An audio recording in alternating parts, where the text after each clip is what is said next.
Hey, it's Rebecca, and I'm here with a story. There once was a man whose job it was to carry water from the stream to his master's house, and he did so by carrying two pots. He used a rod on his back, and he carried one pot on one side and one pot on the other side.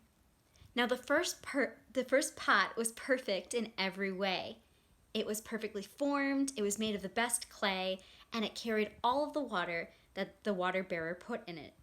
But the second pot was cracked. It had been made and formed in the same way as the first pot, but it had fallen on its side, and there was a crack all down its side. So when the water bearer put water into it, the water leaked out of the crack, and it could only hold about half of the water that was put in it every day. After about 2 years of service, the cracked pot looked up at the water bearer and said, "Can I talk to you for a second? I feel so guilty because I notice that when you put water in the first pot, it carries all the water every time without question. But when you put water in me, the water leaks out my side and I can only carry about half of the water that you put in me every day. And I know that this makes life a lot harder for you." And the water bearer looked at the pot and said, "Have you noticed that there are flowers along the side of the path?"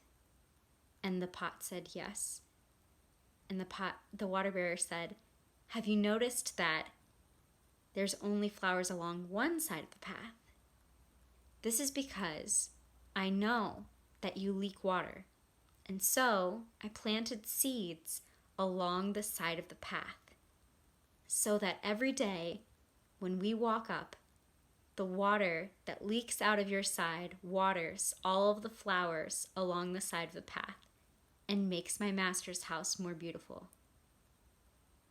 I thought this was a really beautiful story that can teach us a lot about ourselves and about our teams. First, the water bearer realized that the first pot carried all the water and the second pot leaked, and used that to his advantage by planting flowers. And secondly, I think that oftentimes we compare ourselves to what we could be doing at our very best, or what other people are doing around us that we don't think that we can replicate. And what we really need to do is look at the people on our teams and say, not everybody is going to react and behave in the same way. What are the strengths of each person, rather than what are the weaknesses? What can I do with the people on my team that are here right now?